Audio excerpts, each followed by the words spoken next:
दोस्तों, गणेश उत्सव गणेश चतुर्थी पर भगवान श्री गणेश को भूलकर भी यह 3 चीजें ना चढ़ाएं।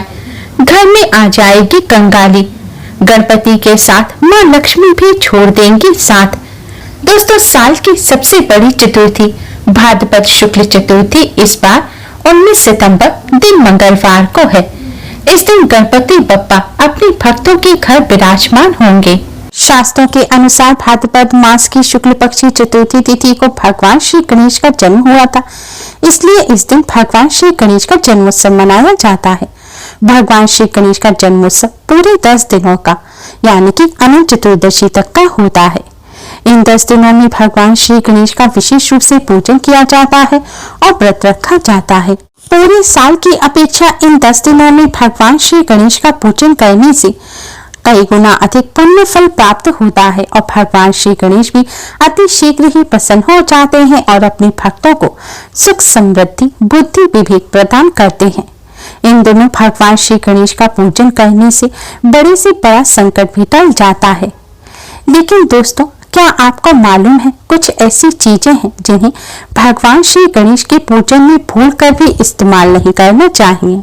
शास्त्रों के अनुसार यह चीजें अगर भगवान श्री गणेश के पूजन में शामिल की जाएं या भगवान श्री गणेश को गलती से भी अर्पित कर दी जाएं, तो इससे भगवान श्री गणेश की कृपा प्राप्त नहीं होती और जिन पर भगवान श्री गणेश की कृपा नहीं होती उनके कार्यों में विघ्न बाधाएं उत्पन्न होने लगती हैं और कोई भी कार्य निर्विघ्न पूरा नहीं होता। साथ ही माँ लक्ष्मी भी साथ छोड़ देती हैं, जिससे धन का अभाव बना रहता है। तो आइए दोस्तों, जानते हैं कि ऐसी कौन सी चीजें हैं जिन्हें भगवान श्री गणेश को भूल कर भी अर्पित नहीं करना चाहिए। दोस्तों, वीडियो में आगे बढ़ने से पहले वीडियो को लाइक कर अपने फ्रेंड्स के साथ शेयर जरूर करें। अगर आपने हमारे चैनल को अभी तक सब्सक्राइब नहीं किया है तो यूजफुल वीडियोस के लिए चैनल को सब्सक्राइब कर बेल आइकन को भी जरूर दबाएं और भगवान श्री गणेश की कृपा प्राप्त करने के लिए कमेंट बॉक्स में जय श्री गणेश गणपति बप्पा मोरया जरूर लिखें। दोस्तों, सबसे पहली चीज है चावल। हमारे शास्त्रों में चावल को बहुत ही पवित्र माना गया है। पूजन के दौरान अगर कोई भी सामग्री कम पड़ जाती है तो उसकी जगह चावल चढ़ा देने से पूजन पूर्ण हो जाता है। लेकिन भगवान श्री गणेश के पूजन में चावल का इस्तेमाल करते समय विशेष ध्यान रखना चाहिए। अधिकतर पूजा में चावल इस्तेमाल करते समय हम डिब्बे में से ऐसे ही चावल निकाल लेते हैं, लेकिन हमेशा ध्यान रखें भगवान श्री गणेश के पूजन में कभी भी टूटे हुए चावलों का इस्तेमाल नहीं करना चाहिए।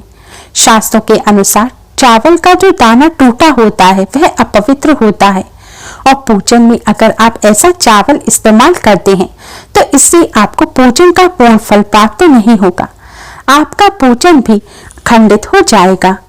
इसलिए भगवान श्री गणेश का पूजन करते समय जब भी आप चावल का इस्तेमाल करें तो ध्यान रखें चावल का हर दाना साबुत होना चाहिए।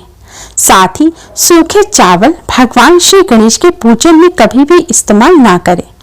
भगवान श्री गणेश को पुष्प के साथ, मिष्ठान के साथ या फिर आप सादा भी चावल अर्पित करें तो ध्यान रखें चावल को पहले गीला कर लें। कच्चे चावल में उन्हें अच्छी तरह से धो लें।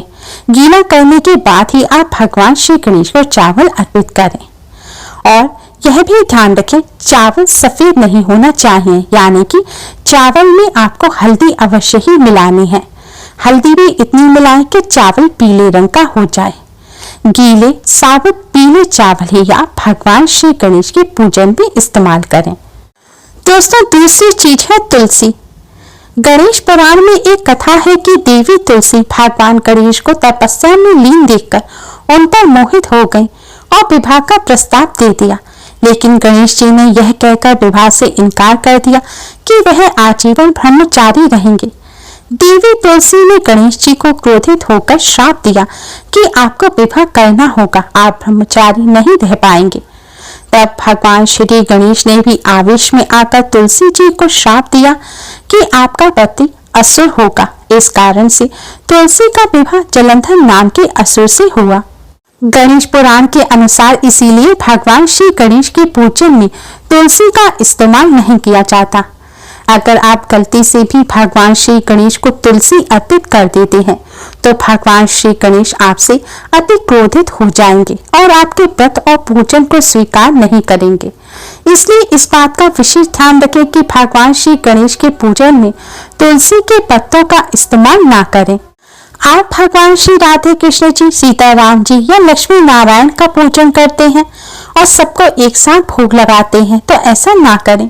भगवान श्री गणेश, माता रानी और भगवान शिव जी के लिए आप एक अलग पात्र में भोग रखें और उसमें तुलसी का पत्ता ना रखें और दूसरे पात्र में अलग भोग रखकर उसमें तुलसी का पत्ता रखकर भगवान लक्ष्मी नारायण, भगवान सीताराम जी, भगवान राधे कृष्ण को भोग लगाएं।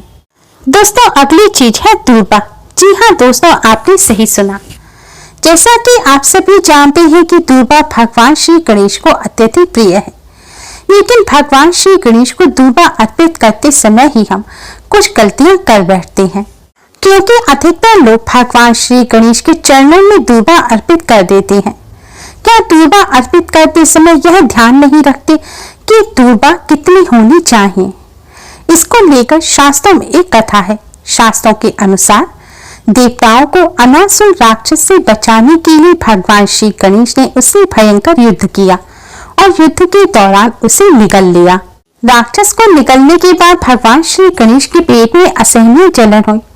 भगवान श्री गणेश को पीड़ा से मुक्ति दिलाने के लिए ऋषि कश्यप ने दूर्वा की 21 गांठ बनाकर भगवान श्री गणेश को खाने को दी। दूर्वा खाने के बाद भगवान श्री गणेश के पेट की जलन शांत हो गई। तभी से भगवान श्री गणेश को दूर्वा अत्यधिक प्रिय है। शास्त्रों के अनुसार जो भक्त भगवान श्री गणेश को दूर्वा अर्पित करते हैं उनके सारे कष्ट दूर हो जाते हैं। लेकिन अधिकतर लोग यह नहीं जानते कि भगवान श्री गणेश दूर्वा का सेवन करते हैं और इसी वजह से वे गलती से दूर्वा को भगवान श्री गणेश के चरणों में रख देते हैं और ऐसी दूर्वा को भगवान श्री गणेश स्वीकार नहीं करते। इससे भगवान श्री गणेश की कृपा प्राप्त नहीं होती। इसलिए सदैव ध्यान रखें, दूर्वा को प्लेट में रखकर भगवान श्री गणेश के सामने रखें। जैसे भोग लगाया जाता है इसी तरह भगवान श्री गणेश को प्लेट में रखकर दूर्वा अर्पित करें और दूर्वा के सदैव ऊपरी हिस्से को ही भगवान श्री गणेश को अर्पित करें। दोस्तों, अगर आप नहीं जानते कि दूर्वा क्या है तो इस वीडियो के डिस्क्रिप्शन में आपको दूर्वा की डिटेल मिल जाएगी। दूर्वा एक प्रकार की घास होती है। दोस्तों, अगली चीज है सफेद रंग। गणेश पुराण के अनुसार भगवान श्री गणेश ऊर्जा और उत्साह के प्रतीक है, इसलिए इनके पूजन में उत्साहवर्धक लाल रंग के फूल और सिंदूर का ही इस्तेमाल करना चाहिए। सफेद रंग का संबंध चंद्रमा से होता है। एक कथा के अनुसार चंद्रमा ने भगवान श्री गणेश का उपहास किया था। इसके बाद ही भगवान श्री गणेश ने चंद्रमा को शाप दिया कि चंद्रमा से संबंधित चीजें उनके पूजन में नहीं इस्तेमाल की जाएंगी। इसलिए भगवान श्री गणेश के पूजन में सफेद रंग की चीजें जैसे कि सफेद वस्त्र, सफेद जनेऊ, सफेद चंदन, सफेद फूल का इस्तेमाल नहीं किया जाता। भगवान श्री गणेश को सदैव लाल या पीले रंग के पुष्प अर्पित करने चाहिए। सफेद चंदन के स्थान पर आपको कुमकुम से भगवान श्री गणेश का या पीले चंदन से भगवान श्री गणेश का तिलक करना चाहिए। सफेद रंग की वजह से ही चावल में भी हल्दी मिलाकर भगवान श्री गणेश को अर्पित की जाती है। भूलकर भी कभी भी भगवान श्री गणेश के पूजन में सफेद रंग की चीजों का इस्तेमाल ना करें। दोस्तों, अगली चीज है दीपक। हम सभी पूजन में दीपक अवश्य ही जलाते हैं, चाहे घी का दीपक जलाएं चाहे तेल का, पर दीपक जलाना अनिवार्य है। लेकिन दीपक जलाते समय ही हम एक गलती कर बैठते हैं।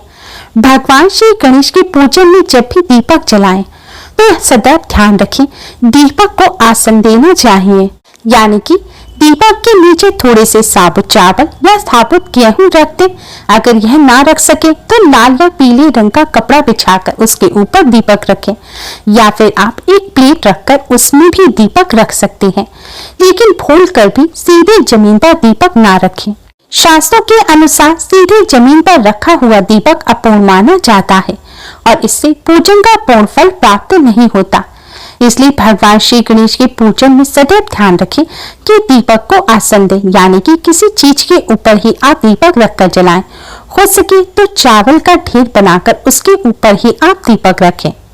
आपको रोजाना चावल बदलने की जरूरत नहीं है। आप एक या प्लेट या कटोरी ले लें छोटी सी और उसमें चावल रख दें और रोजाना उसके ऊपर आप दीपक रख सकते हैं। दोस्तों, अगली चीज है टूटे या सूखे हुए फूल।